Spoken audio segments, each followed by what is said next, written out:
Thank you for attending this webinar, Market Research Client Training Session. I am your moderator, Jenny Alton, from the New York Small Business Development Center Central Office. Today's presenter is Darrin Conroy, Director of the NYSBDC Research Network. This webinar is brought to you by the Pace University Small Business Development Center. The Pace SBDC is part of the New York Small Business Development Center network of 22 campus-based centers and outreach offices, which are located across New York State, along with the central office based in Albany. The NYSBDC is a U.S. Small Business Administration resource partner. Our free advising, education, and advocacy services are made possible by funding from the SBA, New York State, and our host campuses. So you know, this session is being recorded. We will share it with attendees along with the slides in a follow-up email. Attendees are muted and will not be on camera during the presentation. If you have any questions about the presentation, please don't hesitate to type them in the questions box as they come up. All participants will be able to see answered questions there. You can also send a message to the host and panelists privately through the chat feature. We will address the questions at the end of the presentation in a Q&A session. For very specific questions that may take more time and detail to answer, or if we run out of time to answer all questions, please contact the PACE SBDC at sbdc@pace.edu. We will put this email in the chat for your convenience. Joining us to lead things off today is Andrew Flamm, Director of the PACE SBDC. Andrew, I will now turn things over to you. Great. Thanks so much, Jenny. And good afternoon, everyone. I should lead off by saying happy SBDC to everybody. There are about 1,000 SBDCs located throughout the country and 22 here in New York State. And we're delighted to have you here. I'll kick off just by talking briefly about kind of who we are and what we do. As Jenny had touched on, again, my name is Andrew Flamm. I'm the Regional Director of the Small Business Development Center, or SBDC, here at Pace University in Lower Manhattan. And our focus is on providing one-on-one business advisory services to both existing small business owners as well as aspiring entrepreneurs, helping them expand and launch businesses here in New York State. All of our services are offered at no cost, and our focus is really on, as I said, being able to connect you all with one-on-one business advisors throughout New York State and throughout our network. I'll put a link in the chat in a moment to find out how to be able to connect with an advisor. It's a quick form, takes a couple minutes to complete, and once you have that submitted, you'll be able to get a session with an advisor to go through a wide range of issue areas. Our focus is on access to finance, being able to look at marketing and sales strategies to help you build your business, identifying procurement opportunities, certifications that may be relevant, a range of operational challenges you might be facing, as well as clearly, you know, these past couple of years have been very, very challenging, and being able to look at how to be able to take advantage of the wide range of financing programs and other resources that are available for pandemic recovery. So these are kind of some of the issue areas that our small business advisors work on throughout the state. And if any of these strike a chord and you need some help with that, again, I'll put the link in the chat for you to be able to set up an appointment with a business advisor.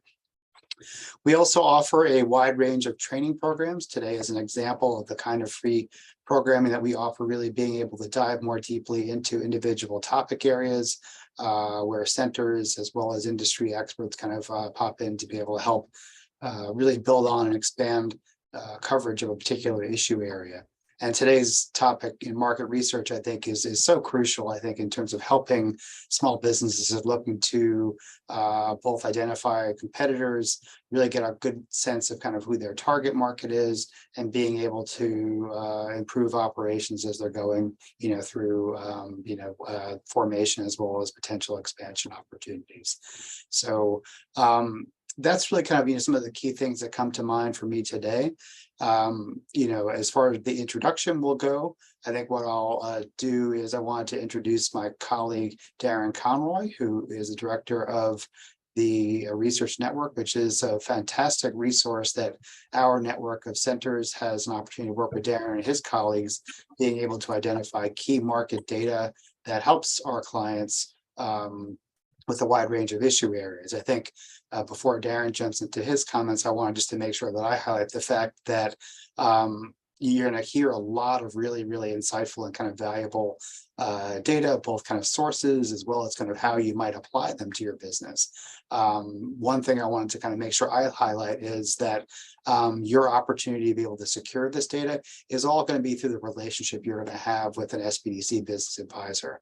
So if you're not working with a business advisor through the SBDC network as of yet, your first step is to become a client of the SBDC. Again, all those services are offered at no cost. And then as you're working with your business advisor, to be able to hone in on specific data that's going to be most relevant to you. That might be looking at, business development opportunities. It might be looking at, market data with respect to kind of how to identify how you're doing in relation to, other industry competitors. It might be looking at purchasing power of in individual communities where you're looking to locate your business. So these are some of kind of the prime examples, I think, and many others, I think that that we'll kind of go through today. But I wanted to make sure, again, highlighting the importance of making sure that you connect with an advisor, and they'll be able to kind of shepherd this information through to you to help you with your operations. So with that in mind, hopefully that gives you a little bit of context of who we are and what we do. And with that, I wanted to turn the floor over to Darrin Conroy, again, the director of the research network for the NYSBDC network. Darrin, it's all yours. Thank you, Andrew. Thank you, Jenny, and happy SBDC Day to all of you. Well, I'm talking to you from beautiful Albany, New York, upstate, the newest and greatest skiing option available to you with the 14 inches of snow that fell up here yesterday. I'm very happy to sit down and chat with you today about a little bit about what we do for the clients of the New York SBDC. And as soon as I can get this thing, here we go. I'm the director of a group with 3 other professionally trained librarians, and I've been doing this since 1993, back when we used actual books and photocopied and sent out materials out to folks, but now we are a strictly digital library. We do custom requests. We don't force you into picking data, your industry. We don't put anything in a box for you. We take anything that comes your way. We've done 70,000 of these since 1993. I'm sorry, since 1991, when this library took root. We work with the business advisors primarily, who then work with you. We keep the business advisors in the loop all the time. We consider ourselves to be information advisors, while the business advisors do a lot more of the heavy lifting. As I said, we are a digital library, which means we do a lot of database work. We do a lot of content that we get off the web, and we also just call people up now and again and get you information that way. And today I'm going to talk to you, well, I'll get to that later. There are 4 of us up here. We've all been doing this a long time, 100+ years of doing this. And what we primarily use are 14 databases that we subscribe to. The 100-year part, we just save you the time because we've been doing this a while and we know where to go, and you don't have to go digging around the internet trying to find things that may not be there. And the 14 databases we use to find information, all of them are pretty general in their nature, and they're all up to date, and they do enable us to download content digitally that we would then package and send off to you. But we found over the years that the word research means different things to different people. We've had a few occasions where people thought we were the folks who put on the white lab coats, carried clipboards, worked in laboratories. We went out on the street, we did surveys, we did focus groups. We don't do that. We don't go out and directly get information based on a specific request. What we do instead is what they call in the business, our business, secondary research. Information that was gathered primarily by someone else, someone reputable, and not someone who just has a random blog on the internet. People ask new advisors and experienced advisors, they often begin their relationship with us by asking, what is it we can ask you? And we really don't limit you. It's limited to the imagination of the clients and the entrepreneurs of the state of New York. But these bullet point items right here give some sense of the kinds of things that are most commonly asked. The business list, the ratios, the demographics, etc. What I want to emphasize is that what I have in parentheses, these are not the only tools that we use, but these are the kinds of things that I'll be discussing a little more in depth today.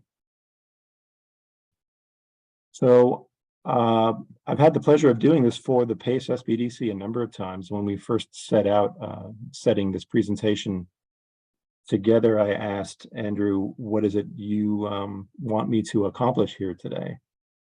And he came back and he said a lot of what he said to you earlier about how does someone benefit from using our services? How do someone benefit getting market research from us, and how does that help them? Do we limit you to being a startup? Do we limit you to being a longtime business owner? It doesn't matter. What we do like to emphasize is that we are often used at a moment in time in your business's history, but your need for information will be constant. And one of the things that I want to get into later is how you can have tools that you can use yourself to keep yourself up in the loop about your industry and the trends going on in it. So what we decided to do is to just take an example of a question that captures a lot of the basic information that someone who is seeking information about their industry right from the start. So I looked into our archives and found something that encapsulated a lot of the content that Andrew thought would be beneficial to discuss here today. And you can see there on the screen, this was a client who wanted to start a small Italian restaurant. And he wanted demographic, he wanted average consumer spending on restaurants. He wanted to know the financial norms, which would be more like how would his, we'll get into that later, and a list of competitors and current trends. And we were also lucky enough for this person to have two different addresses in mind. And this will come into play in two different databases in just a moment. Again, this question involved tapping into just some of the resources we have at our disposal. We have other stuff, but we're not going to need that to answer this one. So demographics. Demography is the study of populations. And there are a number of tools out there that enable us to get demographic data. The most famous of them is the United States Census Bureau. It's also the largest one. And a lot of the data that the Census Bureau puts out becomes the foundation for other companies to use in their products. And that is the case with this one, Demographics Now. Demographics Now is a tool that is published by a company called Gale. Gale is a pretty large publisher of library resource content on a variety of subjects. It's not just all business, but we've been customers of theirs for about 25 years. Demographics Now is an interactive tool for us. It enables us to find data on various topics for various geographic levels. I'm going to get into using them for zip codes, but this also allows you to look for demographic data for the United States as a whole, for an individual state, for a county, for a city. And today we're going to just deal in zip codes. Zip codes aren't really a demographic thing. They're more of a postal construct. You don't cross a area from somewhere in Brooklyn to another one. They don't have a sign saying welcome to zip code, whatever.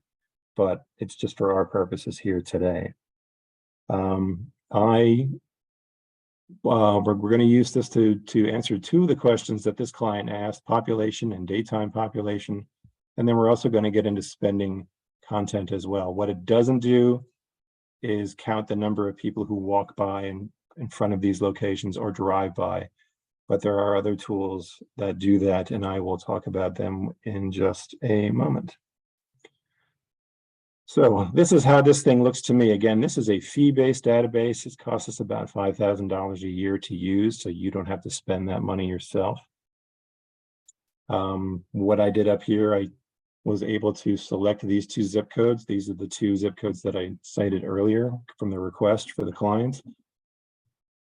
And then I am able to select a report. This tool has these templates that viewed by themselves would just be blank. There are about 40 of them. I'm interested in knowing this daytime population one, and this will enable me to produce a report based on these zip codes with data, and they'll be published side by side, and we'll be able to see the two of these next to each other, and that makes it a lot easier for you and anyone reading this table to understand the data that it offers.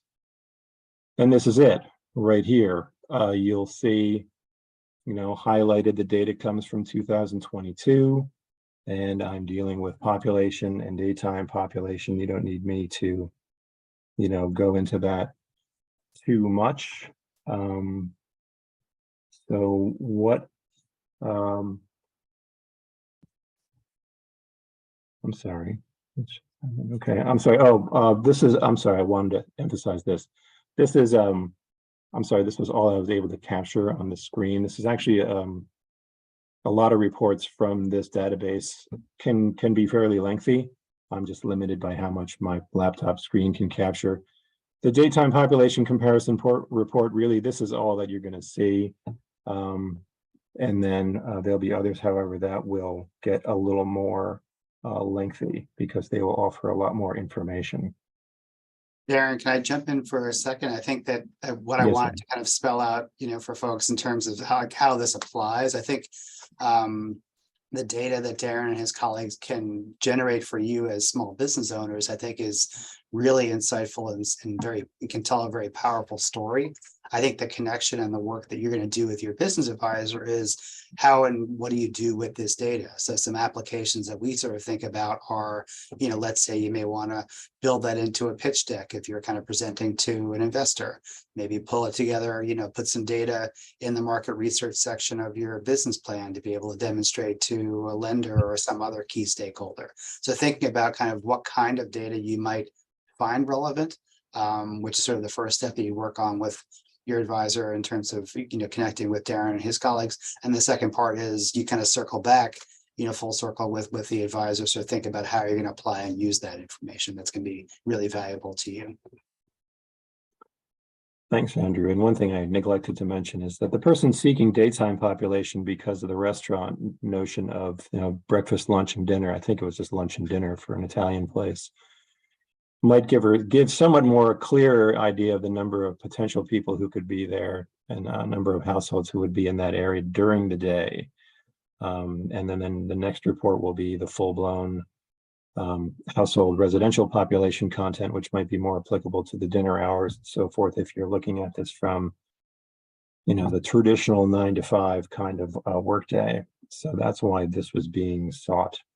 So this particular document here, what we would then do is save this as a PDF file to a folder, and we would keep adding to that folder all the information that the request is seeking. Everything that we generate goes into that folder, and then ultimately it will go to a location.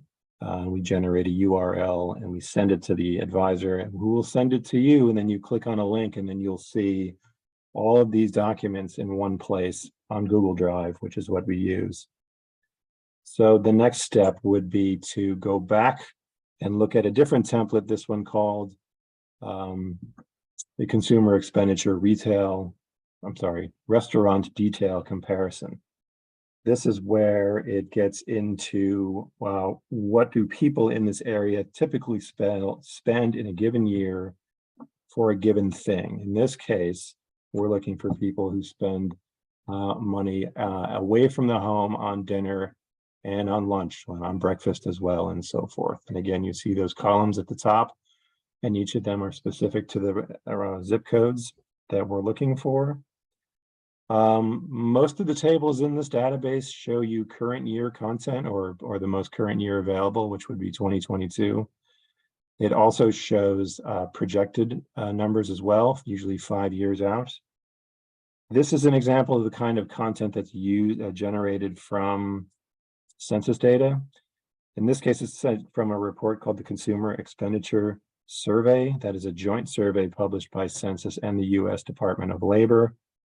What the companies like Gale will do is use their own statistical modeling, and they will do projections, and they will do projections from, you back up. The census data is probably, the population data would come from the 2020 census, and the consumer expenditure survey is done every year. So this is the actual replies here.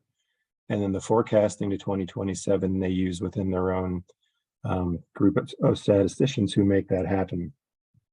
There are people out there like me who like to know how data is found just to gauge its legitimacy.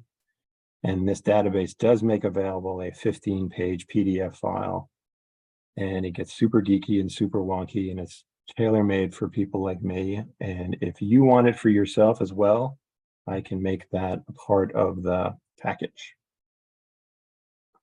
So I said before that this database does a lot of things. It does a lot of things that I haven't been able to show you. We could spend an hour on this database alone.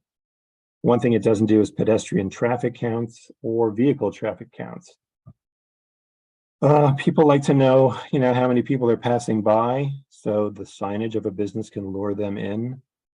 New York City is one of the only places I've ever found that actually has an active measurement of pedestrians walking specific segments of specific roads in town. It doesn't do all of them.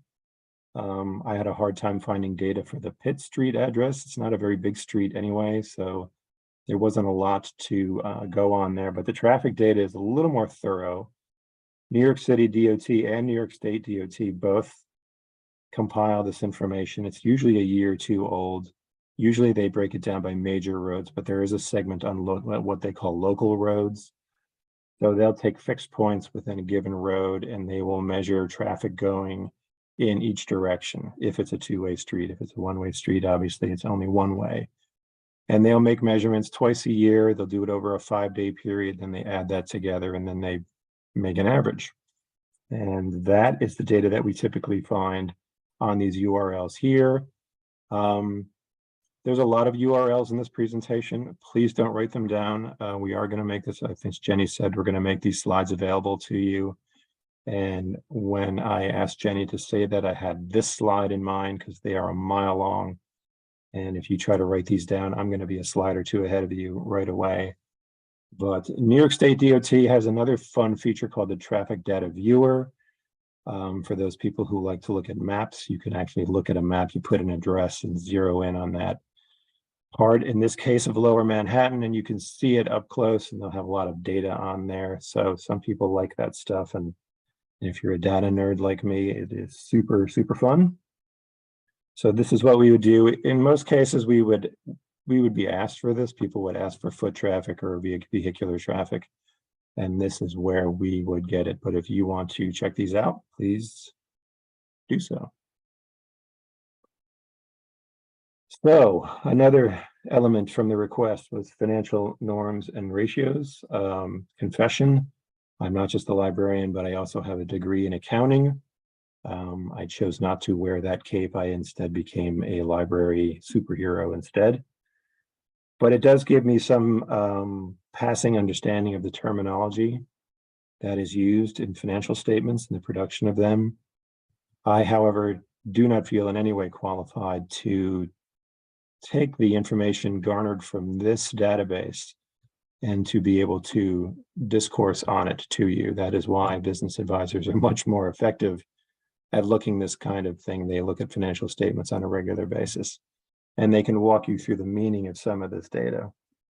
So what is it about this tool? RMA stands for something, Risk Management Association. But RMA is sort of like KFC, and not like KFC, but it's sort of like aspirin, sort of like Xerox. Those used to be trade names, but now they are used as all-encompassing general terms. RMA is a tool that is favored by a lot of financial folks and financial institutions. There are other sources that generate this data, but RMA is the one that is asked for by name. RMA updates their data one time a year. It's every November. The data is generally national in scope. However, some of the more active businesses, active industries like restaurants, There will be regional data, regional being Northeast US, Southeast, Midwest, and so forth. RMA gets their data from its members, who are mostly banks, and they vet them and they sanitize them as best they can. And then they sort them in a variety of ways and then present that data to you. And the variety of ways includes they break them into businesses that have a certain range of annual sales or an annual range of assets. The dollar amounts for each of those puts these businesses and therefore their financial statements in specific categories. It also just lumps them all together and gives you 5 years of historical data as well. So it won't just be 2022, it will be the 4 preceding years as well. And all that information can be used in, I don't know, when you're doing your business plan or when you are trying to analyze your current data, your own current business's ratios, how are they matching up with others in that industry? Again, this is how I would see things. Again, this is a fee-based tool. This is a tool that is also made available through other products, Vertical IQ being one of them. I'm going to talk a little bit about that later on. This would be just me searching what they call annual statement studies. This is where they get all this data from. We type in a restaurant. We are interested in finding restaurants, and then we finally get this. Now, I don't want to start talking about NAICS codes as though everybody knows what NAICS means. NAICS is an acronym, stands for North American Industrial Classification System. It was something that was created back in the 1990s when NAFTA was passed, and it's updated every 5 years to reflect the current state of the industry, current state of the economic environment, shall I say. Back in the day, e-commerce ventures were not considered a very significant piece of the puzzle. Now it is a very distinct NAICS code. There are 6-digit codes that describe tons of industries. I was looking for the NAICS code that describes full service restaurants as distinct from limited service. Full service is essentially restaurants that have wait staff, and limited restaurants are more counter service, fast food style.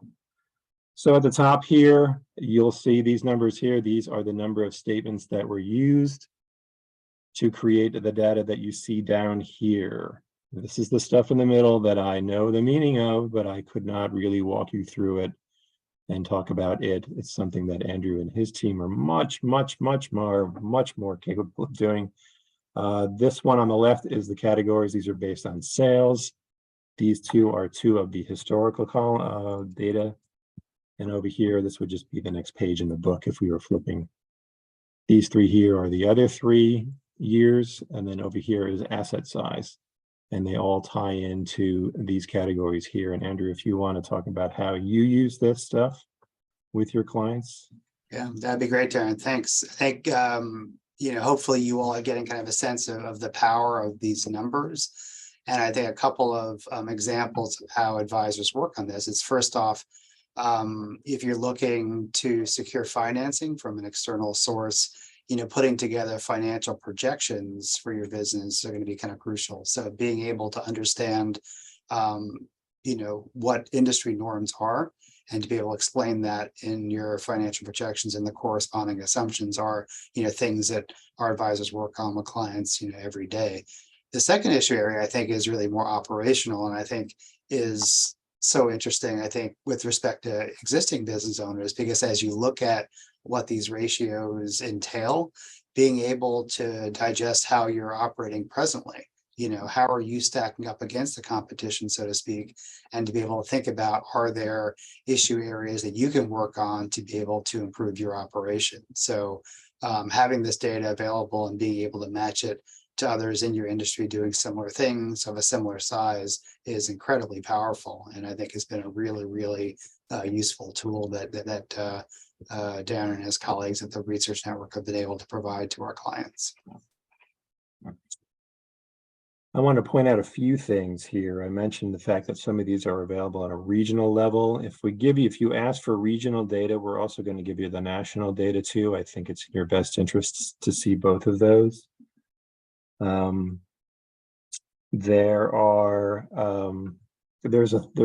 I think another 8-page tool that I can make available to people that sort of walks you through what all of these mean, all these little symbols and all these terminology here. You know, it's very useful to understand that all of these things are obviously percentages based on net sales, which is shown at 100%. This operating expenses category, it just takes every known expense a business can have and lumps them all under one heading. Some people do ask us for more specific breakdowns. It's not something RMA does, but there's another company out there that does it and makes it available through things like if you've ever gone online and searched on a market research report for an industry, chances are you found something that comes from IBIS World, which is a spectacularly expensive tool to have. It's beautifully produced and has a ton of data, but man, does it cost a lot of money. They do breakdowns for major expense categories like rent and I don't know, depreciation and all of those significant ones. Some of that data works its way into other resources. There is a tool called the Business Reference Guide. Business Reference Guide takes information from, it's mostly a tool that you would use if you were looking to buy or sell a business. It has a lot of information that helps you determine a fair selling price or a fair asking price. One of the things that some of the chapters in that book does, and they are broken down by large individual NAICS codes, is that it will give you these sort of more specific expense categories. Not all of them do, but we do get that database for the very specific reason that they might have it for certain categories. So I just wanted to point that out. Okay, business lists. This is, I can't exaggerate, this is the most commonly asked request of us. People use lists for a variety of reasons. This particular client, again, is looking for a list of competitors, which in this case is not necessarily just a list of other Italian restaurants. It's any restaurant. People can eat what they choose. The restaurant market is super competitive anywhere, especially in Lower Manhattan. Lots of places to choose from. So that's what the intent of this list is. Sometimes people just like to know, they use these lists as potential customers. They want to sell to them. List of suppliers for things that they might need, etc. We use product from a company called Data Axle. It's called Reference Solutions. It used to be known as Reference USA. We have used this product pretty much in some form since I've been a librarian. So this company has been around for a long, long time. It is a very popular tool in a lot of libraries. Any public library is going to have some version of this. And a lot of academic libraries are too. You can see there it has nearly 17 million active records. That has a lot more inactive records.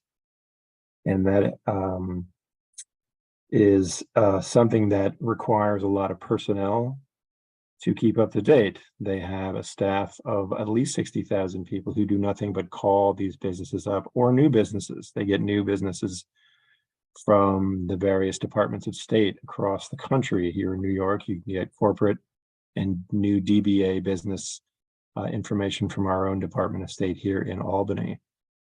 So they would get contacted as well to see, one, are you active, and two, what is it about your company? And they collect a lot of data, how long have they been in business, who their personnel might be. They're not under any obligation to share this information with Data Axle, but many of them do. And a lot of that content goes into the records that we find here. You cannot expect this to be 100% accurate. It's 17 million record database. What happens is that somebody might get a call from Data Axle in March and tell them all about their business, and then 6 months later, they may sell the business, or they may go out of business, God forbid. So that information would then be out of date. Nonetheless, it would appear in the database as still active. There's not a whole lot they can do until they try and contact them again 6 months later or whatever it was. This database, we can search for over 40 variables. If you contacted Data Axle, they're also in the business of selling these lists. And they have a lot more variables at their disposal on their end that they don't make available in this database. It is what it is. Like Demographics Now, it's a ton of different geographies that we can search on. And one thing that's particularly useful for lists that we do down in the city is that we can search by specific neighborhoods, which are well defined down there. That happens a lot when we search for Brooklyn and Queens and Manhattan. Usually it's those three boroughs where we're doing a lot of neighborhood searches. We can do radius searches. We can do that with the other product too. I neglected to mention that. This client gave us 2 different addresses, which is great. We can search on that address. It's like a point in the middle of a circle, if you remember your geometry classes, and then we can draw radii around it. This database lets us search for 3 separate radii or 3 different rings. That's why we call them ring studies. It can be as low as half a mile. It can be as big as, well, we're limited to, I think, 150 miles out. And we usually do that for the more rural parts of New York State, which is not necessary, not at all, excuse me, what we're dealing with for this client here. We have done a ton of training with our business advisors on how to use this tool, because when the request comes in, it often is going to result in a list that is extraordinarily large, and that's not hard to do in New York. We've had queries where someone would ask, I have this business in Brooklyn, I'm looking for a 10-mile radius or whatever. That is going to include most of the tri-state area. That's going to be millions of records. We can give you millions. We cannot give you millions. We cannot give you millions. Or the U.S. Copyright Office is going to come and knock on our door and put us out of business for violating the laws that they strive so diligently to uphold. Our aim is always about how can you ask for a list of businesses and get quality rather than quantity. You can get, we have a, it's not a very hard and fast rule. 500 items. 500 is the limit that this database vendor imposes on us to download at any one time. It's also a good sort of like capping point. Most 500 is still a lot. And we're not going to be dealing with very big areas. And 500 is still, again, very useful. If they want a larger list, like I said, Data Axle is in the business of selling these lists. And we often give out their contact information. In fact, every year the SBDC, the New York SBDC program, has a professional development conference. We have one coming up at the end of May. It's for the staff of the program to gather and learn more about the things we need to know to serve entrepreneurs better. And one of the presenters we have this year is a man who's from this company. It's such a commonly asked query. We thought it best to hear right from the company's mouth. And I'm sure it will be a very lively session because just about every advisor in this program asks for a list at some point or the other. And we're looking to get people to better understand the tools so they can ask better questions and we can give them better content to people like you. Yeah. So, Darrin, I guess a quick comment on that. I think it's really so spot on. I think as far as, you know, your individual business marketing efforts go, I think you really want to hone in on who the best prospects might look like for you and being able to make that a more personalized effort. I think the more you can work with your advisor in terms of identifying specifically who you're trying to reach as part of your target market, I think that helps really kind of come up with, you know, what is a manageable number and really be able to hone in on who you want to, you know, be your top tier, if you will, of prospective new customers. So, you know, what Darrin's laid out, I think, is a really important and effective strategy for that. Thanks, Andrew. Still a little bit more. There's a lot to talk about with this product. Again, I could spend an hour on this alone. One thing that's really neat about this database is that we can draw the maps. We don't take a Sharpie and draw it. There's a way where you can sort of like pull up a map and define an area that's not a recognized geographic thing. The example I typically do is I did years ago a search for businesses that were located in an industrial park somewhere, I think in Suffolk County. It's an industrial park. It's not a geographic entity unto itself. It's not a town. It's not a zip code. But what I did find was a map that showed the boundaries around this park, and I was able to hold that up on a separate screen and then draw a map, clicking dots around the streets and so forth. And then once I created that, I could search for demographic content or business list content, excuse me, within that geography. So that is a fun thing that we can do. Another thing, and this is a very common question, we want a list of emails. Data Axle is many things. It's a very large company. It is also someone who is in the business of selling lists, but no reputable business list company is going to sell you emails for a variety of reasons. One, there is the Federal CAN-SPAM Act, that if you fall in violation of that can have serious consequences to your business if you're considered to be a spammer and you don't follow the laws, et cetera. It's just too big of a risk. Data Axle will manage email campaigns as a separate survey. They do make technically emails available in this resource. They are by no means exhaustive, and they make it extremely difficult to get. You can't do a screenshot. You can't copy and paste off the screen. You can't download it. It's just there. So when we tell people that, usually we try to point them to, years ago, I found an article, it was a blog post actually, called Why Buying Email Lists is a Bad Idea. And it gets into a lot of the reasons why people getting emails, blind emails from people they don't know, rather than say someone they met at a conference. At least, okay, I remember that person. I got that. I gave him my card. Here it is. I'll listen to what he or she has to say. But getting them blind, more often than not, goes into the junk folder. I don't know. So that is why we don't offer them, is because we can't access them. We can't give emails. What we eventually do when we create a list, I'm going to show you this in just a minute. We're going to go through a typical search. It gets downloaded into a spreadsheet. And then that spreadsheet, as I mentioned earlier, is one of those documents that's going to go into a folder that eventually will collect all the information on it and will be sent out to you. Data Axle is really... And to clarify, Darrin, just to make sure I mentioned, I guess that information that you'll get in terms of that packet of documents and data will come from your NYSBDC business advisor. Yeah. Sorry, I meant that. Yeah. It'll eventually make its way to you.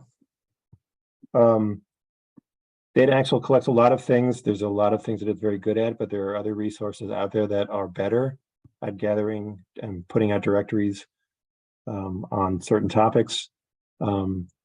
GuideStar is a fee-based database that we subscribe to that has lots and lots of detailed content on nonprofit industries and nonprofit organizations and charities and 501c3s and so forth. I just used one the other day. Somebody wanted a list of sports and youth-related nonprofit foundations located in the southern tier of New York. So with using GuideStar, that was a simple search. Martindale.com is a free site. It's the online version of the old Martindale Hubble print directory, which was on the shelf of the library when I first started as a young boy. The thing about Martindale is that it enables you to find attorneys in all types of practices.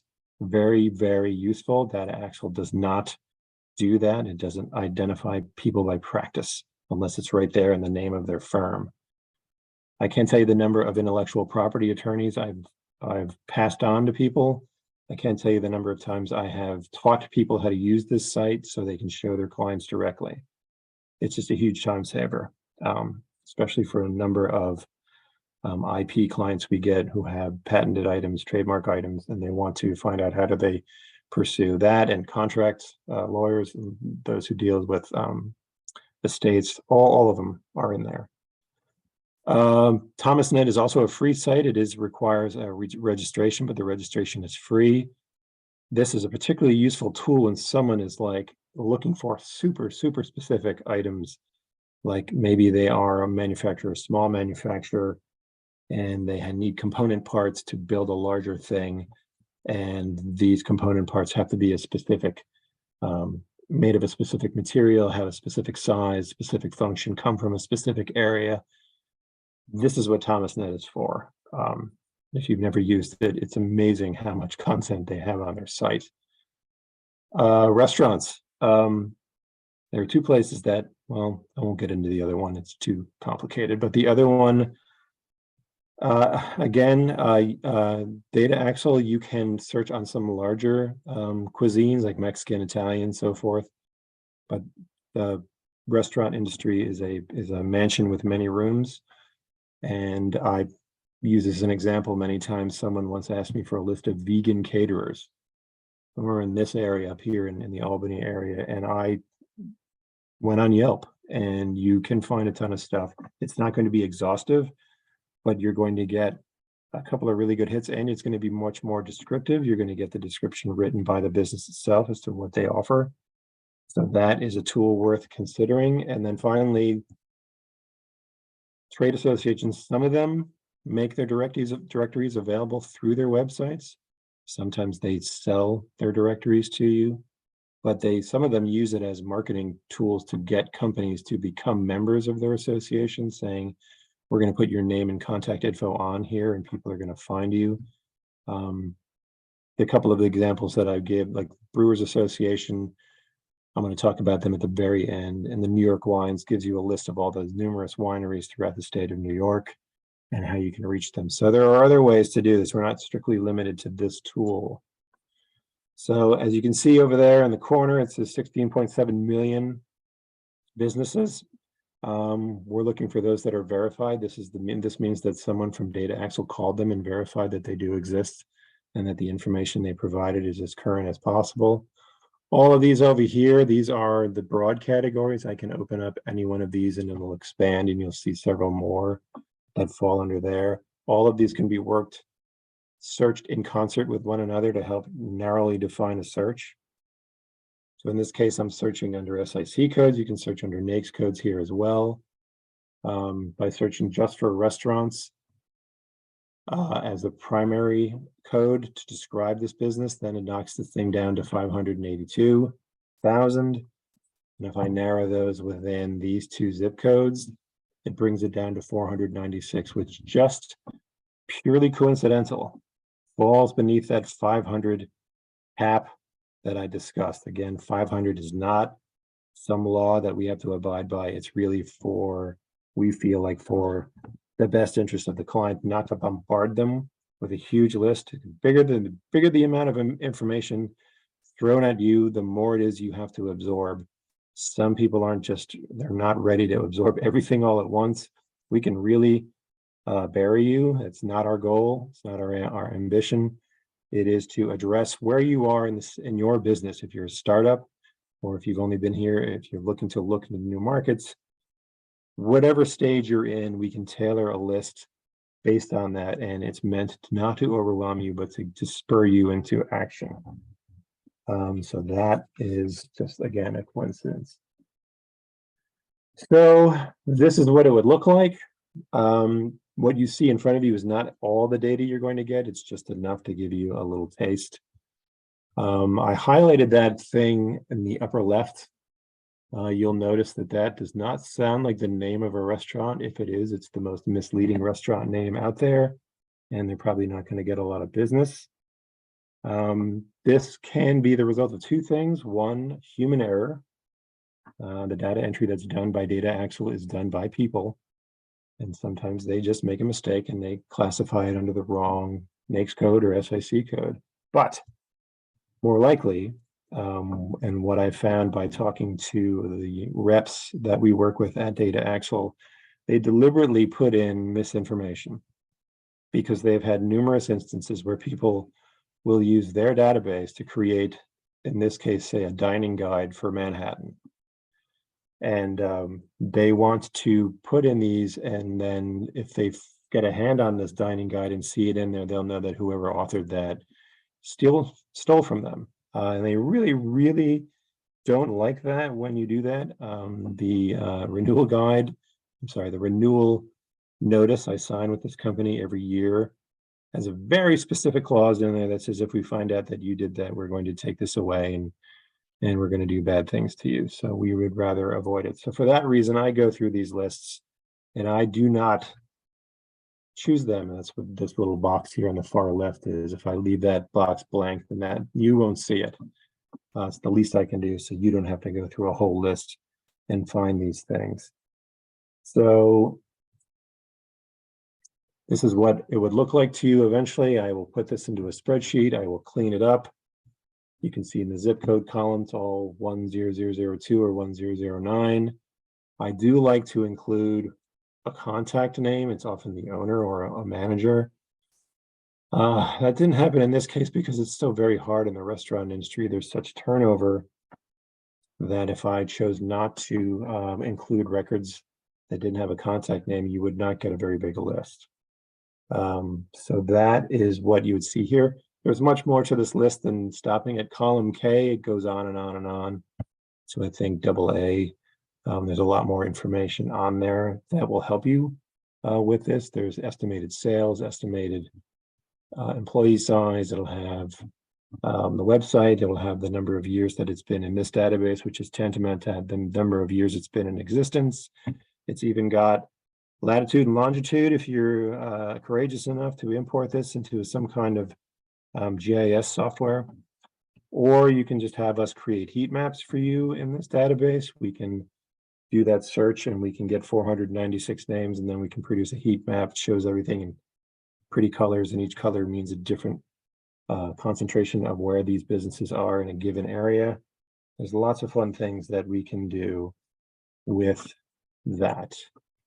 So we do advise the advisors to work with their clients in these lists. Like I said, I look them over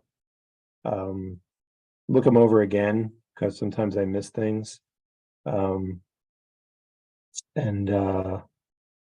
Yes, that's it. There's a lot more to these things. And again, the thing about our library that I should have mentioned much earlier is that you're not restricted to using us just one time. If you become a client of an SBDC, we're yours for life. As long as you're a client, you can keep asking us all the questions you want in the world.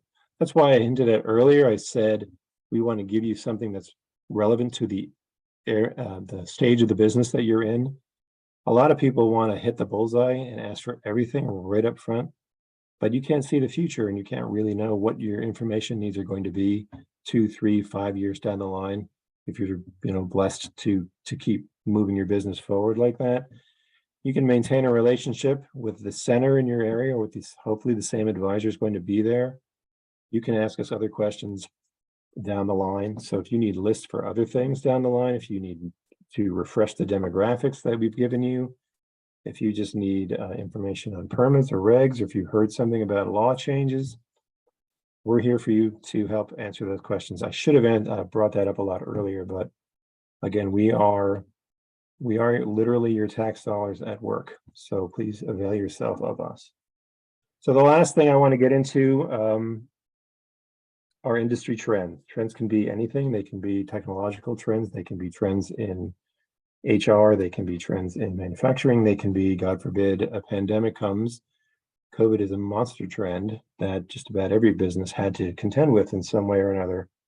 What we tend to interpret in industry trends is one of two ways. One is to tap into certain documents that databases that offer industry overviews. I had mentioned Vertical IQ earlier. That is one of them. And it's a new one, but it's an awesome one. Breaks things down again by NAICS code, and you get all kinds of content in there about the industry at this moment in time. It's reproduced every year. That's where you also see RMA data in there. You can see other data relevant to local news, how it fits in certain trends in terms of employment and sales and all that stuff. Plunket Research is not a thing we subscribe to. It is a tool that you can access through New York Public Library's database collection and probably Brooklyn's, and I'm going to get into that in a little bit. First Research is another tool published by Dun & Bradstreet, also does a lot of industry reports as well, and bigger associations. National Restaurant Association, I'm going to talk about them in a little bit as well. They have all kinds of reports on this industry. They have a very big data gathering section within their association. Not every association is big enough to warrant that, but there's a lot of people out there who publish and sell content. And if you're a member, you get them a lot cheaper. If you're not a member, like say you're a library and you want to buy them, you got to pay a lot more. But I'm going to talk about associations in a little bit. And the other thing that we think about when we hear of somebody's interested in trends is to do an article search. And there are various ways that you can look for articles on your industry. We like to look for articles that are about 3 years old or less. Anything older than that, we don't consider to be all that helpful to you. First 5 items you see there, ABI Inform, etc. All of these are also available through public library consortiums that you and anyone in the state of New York can access. And online trade publications are a lot like associations. They're very niche, they're very expressly interested in a given industry. I'm going to talk about them in a little bit as well. And those are the ones I prefer to search the most. In these databases, the article databases, you can search by a given subject and you're going to get results. And usually it appears that the newest content will be listed first. One thing I should say up front is a lot of these article databases include press releases as part of their content. You have to keep an eye out for that. It's very clear. It's usually noted as a title right at the top of the article, press release.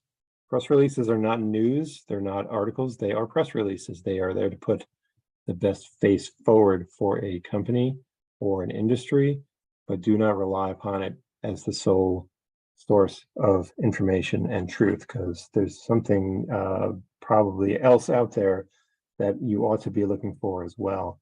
We typically look for profiles of small businesses. People like to hear about success stories. Why are they successful? What is it about this company that merited inclusion in a business newspaper or business trade publication? So those are the things that we look for when we do searches. One of the things that we see ourselves as doing, I mentioned this earlier, we do research for a moment frozen in time, but hopefully your business survives well past this moment in time. And you will be equipped in some way to learn how to find content a little bit on your own. I don't expect you to go out and buy the databases we use, but there are free resources that you can use that can help you. And the ideas that we have often talked about in our presentations to our field personnel are to look at trade shows. Well, you can read what I wrote there. But the last two, excuse me, are what I want to talk a little bit about now. Subscribe to journals in your trade magazines in your industry, join a trade association in your industry. Trade association could be national, could be regional, could be, well, there's a New York Restaurant Association, so you could do that too. And associations do more than just publish content. They are there to represent the industry in your state, your city, your country, in front of the legislative powers that be. It's supposed to help guide the legislation to better help your industry. Some of these publications, well, let's talk about that first. Trade publications are often affiliated with an association. Not always. They often have a bunch of special issues. Buyer's guides are particularly helpful. They list the names of people that people in that industry have found helpful. Those are not often available through those database, article database websites. They are often only available by contacting the publisher of the publication, because they usually charge a little bit more than an issue to get them.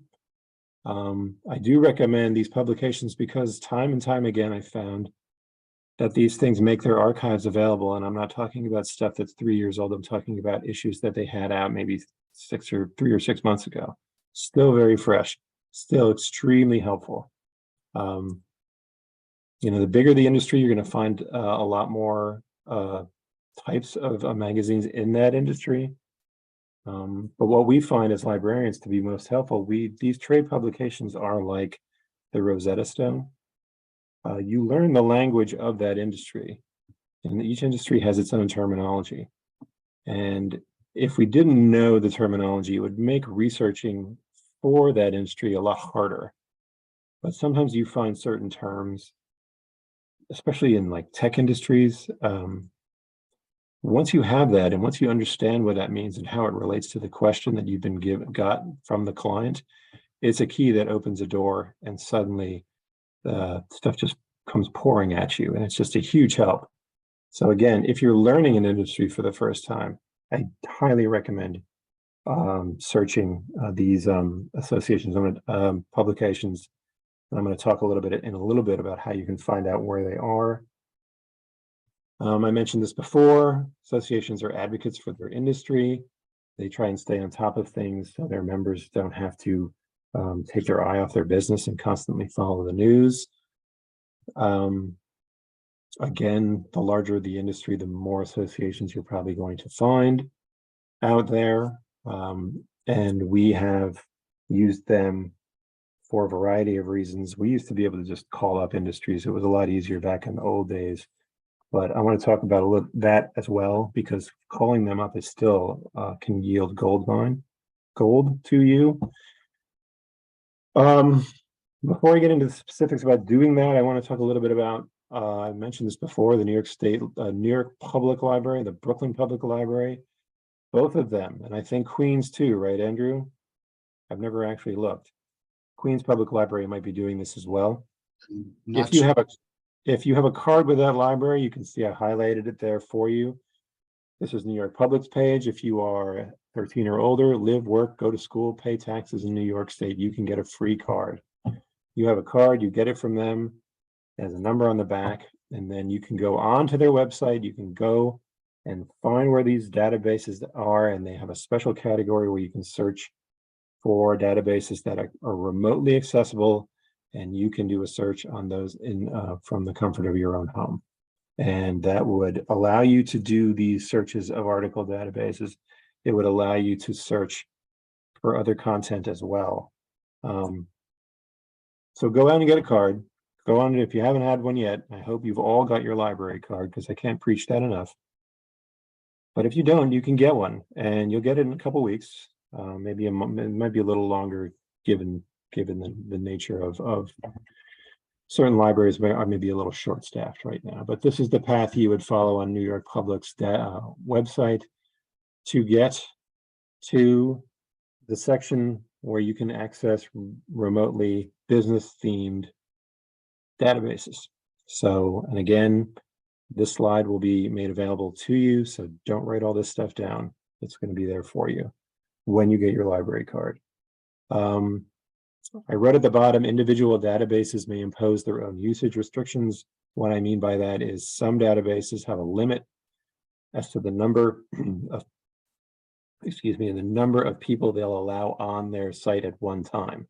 Not all of them do that, but some will say we can only have 100 people on here at once. So if you see that, don't panic. It just means you have to wait and try again. And this path would ultimately lead you to this.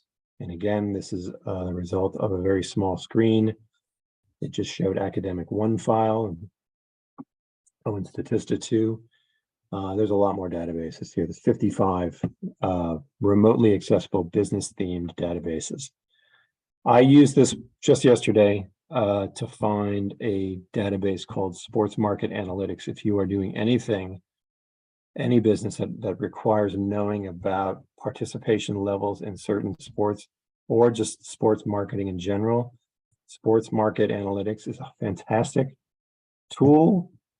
I had a guy who wanted to develop a new kind of rubber to be used in athletic shoes.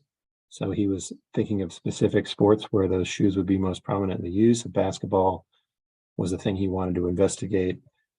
Volleyball, boxing, pickleball, God bless pickleball, and other things too. And Sports Market Analytics gets participation data and demographics of participants in those given sports. They get them from a trade group called, a very large trade organization called Sports and Fitness Industries Association. Getting that content from the association would cost you, I think, $300 for each report for each sport if you're not a member. If you get your library card for free, go on to New York Public Library, go on to Brooklyn Public Library. Both of them have that database. You get it for free. So I can't emphasize enough that this information is out there. It's just a question of knowing where to find it. So this is the same information for Brooklyn Public. There's the link right there where you would go to begin the process of getting a card. And this is the pathway you would take to get to the content. It's a little more circuitous than New York Public, but nonetheless, it gets you to where you want to go, and it would look like this. Again, my apologies for only listing the one. There are many, many. ABI Inform is one of the article databases that I listed in an earlier slide. It's been around for as long as I've been a librarian. I think it's a fantastic article database tool. That and Business Source Premier from EBSCO. If you need recommendations, I would recommend either or both of them for doing that. Just so you know, there's a lot of overlap between New York Public and Brooklyn Public in terms of the databases that they offer. There are some distinctions as well. So I recommend getting your library card and checking these out because they are freely available. So one of the tools that's in both of these is something called the Gale Directory Library. It is Gale. I mentioned them very early in this presentation. They publish Demographics Now. They also publish a bunch of print and online directories. And in this particular database, they combined all of these directories under one umbrella term called the Gale Directory Library. And the one that I'm interested in is called Gale Directory of Publications and Broadcast Media. This is an old slide that I used, but it was for somebody who was looking for trade publications in the fitness industry. And you could enter a search in this tool for that. And just for that industry, I don't know, I'm sorry, it wasn't fitness, it was yeah, it was a hair, it was a beauty salon. So you could search on that as a category, and you could limit it to those published in the United States and those that are still active. And it came up with these two. DaySpa is no longer called DaySpa. That's how old this slide is. It's now called WellSpa. So if you did the search now, you wouldn't see DaySpa. But there's the URLs right there, bang, bang. I mean, you could go onto Google and just do trade publications, beauty industry or beauty salon and get the content as well. I'm not going to lie. It's one occasion where I'll say you can search Google and get it. But this is a tool that might give you a bit more information about that magazine or about that publication. It's like if it only has a circulation of like 100 people, then is it really worth your time? And if it's a circulation of like 100,000, it might be something that's a little more accepted by that industry as a more definitive voice. So that is an example of why using this tool would be better than just going and doing Google. And a couple of the ones that I like a lot, cleaning maintenance management. I've used this forever. If you have people who are in the cleaning industry, this is a fantastic tool. I talked about archives before. It's like their archives are only like a month old. It's loaded with content. It's broken down neatly into all these broad subcategories as well. So it's not a very hard read to find. And Auto Ink I include because this is an example of a publication that is an arm of a trade association, Automotive Service Association. We do a lot of work for people who are starting or have body shops, have repair shops. This is an example of a product that has content on successful businesses, but it also has content on surveys they do of their readers, their member readers. And that's also a very useful tool where it's like the how's your business survey. It's a lot of stuff, especially useful if you're in that industry and you want to know trends for auto repair and body shops. I would highly recommend checking out this. Well, we're almost done, folks. And this is Encyclopedia of Associations. This is a classic of the library canon. It is exactly what its name implies. This is also an old slide. This says 2019 was the most recent one. The most recent volume is 2022. This is also part of the Gale Directory Library, which I mentioned earlier, Encyclopedia of Associations. Again, this is the kind of thing that's found in both the Brooklyn and New York Public Library database rosters. And this is also a tool that enables you to find out information about trade associations. You can search on a given industry, you can search on and learn. You can learn how many members it has. Does it have any trade shows? Does it have any special publications? How long has it been in existence? Things like that. What is its URL? Again, you can go on Google and put in trade association for restaurants, but you can also, again, this will give you more information about these associations that are out there. And I mentioned the National Restaurant Association. It is the preeminent national organization for the restaurant industry. It is the other NRA. There's a New York chapter. It's, again, some people will just join the New York one, or you can get the membership in the national one. We used to be members, libraries. They used to sell us a little sign every year we could put on the window of our offices. And it said we were members of the Restaurant Association. We only did that because we bought so much content from them that it was cheaper to become members and then buy things at a discounted price. They have a lot of things. Their industry survey is a tool that we use all the time. And it is a very useful snapshot because it is a survey of all of its members. And this is my last slide here. And the joke is that I end on beer because I could use beer right now. This was an example of an industry back in the late 90s. We saw everybody and their uncle wanting to start a microbrewery. That's still really the case, still a very active industry. And I used to call these people up on a regular basis because they didn't have all their data on their webpage. They have a ton of stuff on it, but there were some questions that I had about the industry itself. And I remember just getting lucky a few times, and you wind up talking to some person who's been in this industry for 10, 15 years, and they'll talk your ear off because it's their passion, it's what they love. And you can't find that stuff in books often. So just again, that's the least known reference tool. That's still a functional option for people, is to contact these associations directly.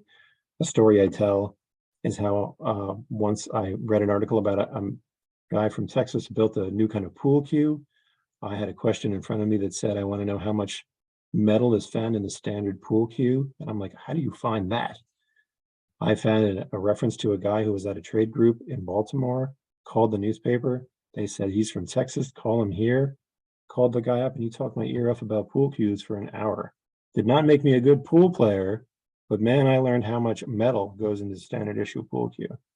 So I'm sorry, I could talk about this for hours and hours. We don't have that much time, but I'm glad that you gave me the opportunity to speak to you here today.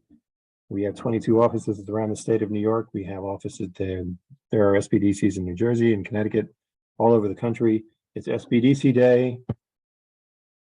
So let's give them all a shout. I appreciate your time. Thanks so much, everybody. Thanks a lot, Darrin. You. Nicely done. So folks, I guess my closing comments, I guess we can open it up for some questions as well. I think just hopefully this gives you a sense of the wide array of data that's available to you. And hopefully we piqued your interest in terms of how, some of the key methods you might want to consider in terms of when you might use this data. So, putting together financial projections, being able to assess budgeting opportunities, being able to look at prospective client lists, being able to kind of get a sense of kind of what the purchasing power of your customers are, really being able to understand your industry and or targeted communities where you want to bring your products or services. There are a great many opportunities for you to be able to utilize this data and to be able to demonstrate to lenders, stakeholders, and others that you really have a sense of how your business is operating and who you're trying to reach. So hopefully you found this insightful and understand thoroughly about kind of how this data can help you and how your business advisors can help you in terms of pulling together a request that might be beneficial to your business longer term. So, we do have some Jenny? questions. Yeah, I was gonna say, we'll open it up to you. All right. So our first question, can you get a targeted consumer list versus a business list from Data Axle for direct mail campaign? Or is Ref USA best? Ref USA is business only. I don't have a tool that lets me do a search for consumer. Well, no, we don't have it anymore. We had a trial run with it.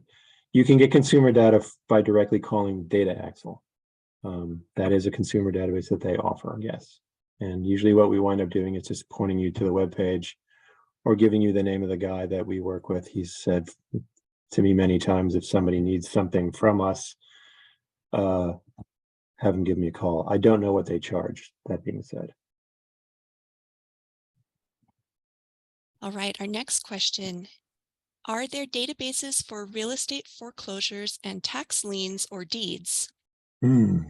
Boy, I don't know off the top of my head. Probably. I'm sorry. I wish I knew everything. That's why I'm able to look things up. Boy. Oh, there might be. Although we don't have it. There used to be a group of databases called LexisNexis, LEXIS, and they had, it's an umbrella name for a family of databases. We don't have it anymore, but there used to be a tool in there that let you search on those very things.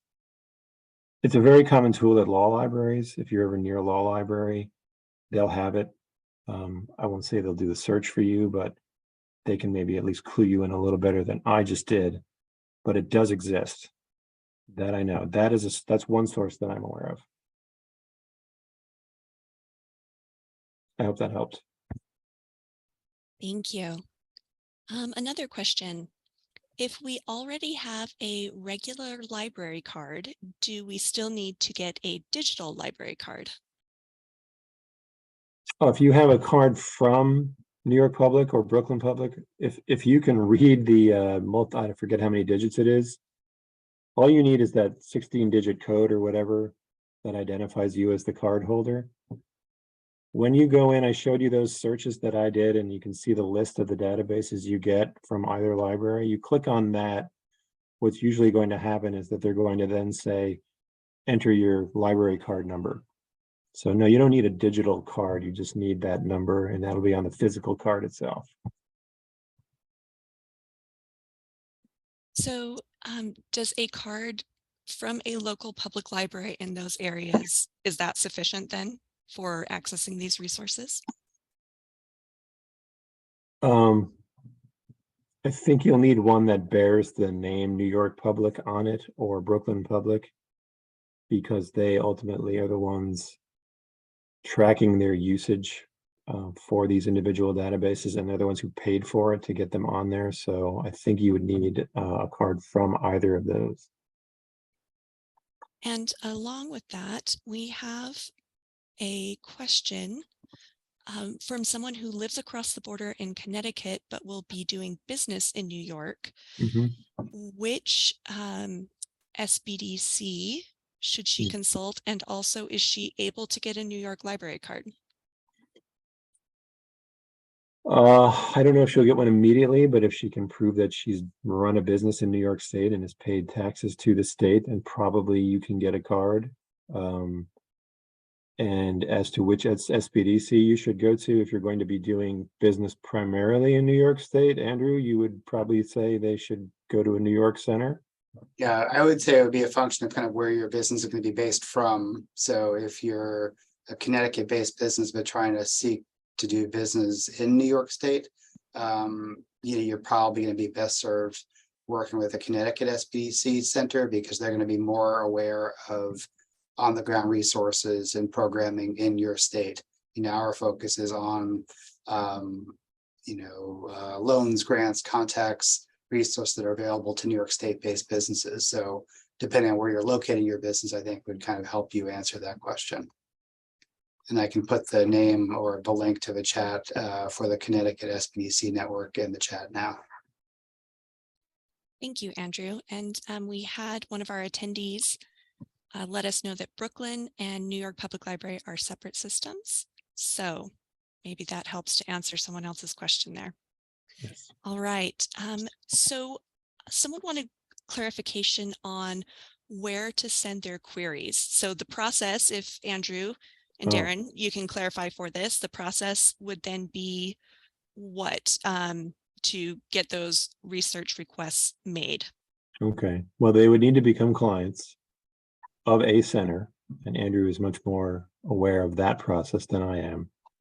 But once they are a client of a center and have engaged with an advisor, usually that's when the need for information arises, and then they can work together on creating the query.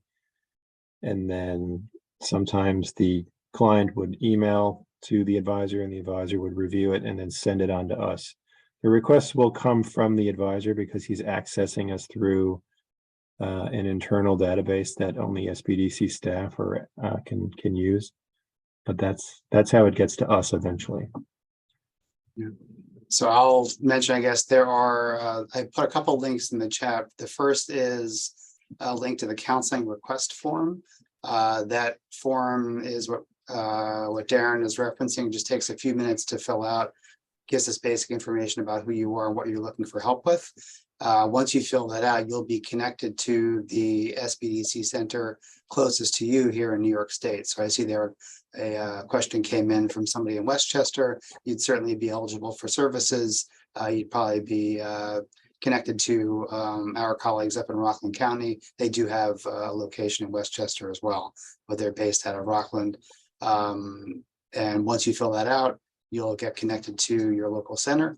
The center will set up a session with you with a business advisor, and the advisor will go through a wide range of issue areas, kind of trying to figure out what sorts of things you need help with. But if market research, as we're covering today, is one of the things you want to be able to dive into, they'll be able to help hone in on specific asks that Darrin and his colleagues will be able to work on to be able to get you the data that you need.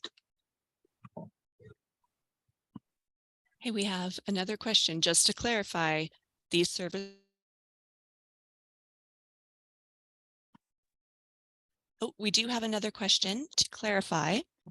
These services are absolutely free, correct? Correct. Your tax dollars at work. Excellent. Okay, I think that is all of the questions that we have right now.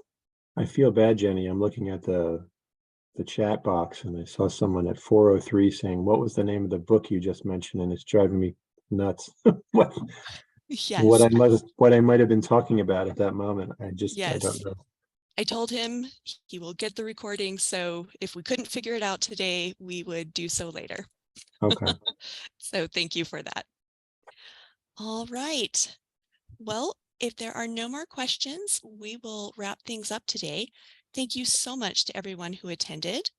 And I remember that you will receive that follow-up email a few hours, or actually it will be tomorrow, with the link to the recording and the PDF of the slides. We also kindly ask you to take a few minutes to give us feedback in the webinar survey that will display after the webinar and is linked in that follow-up email. If you have questions, you can also reply to that follow-up email and that will go to the PACE SBDC. Thank you so much, Darrin and Andrew, and have a wonderful rest of your day. Thanks.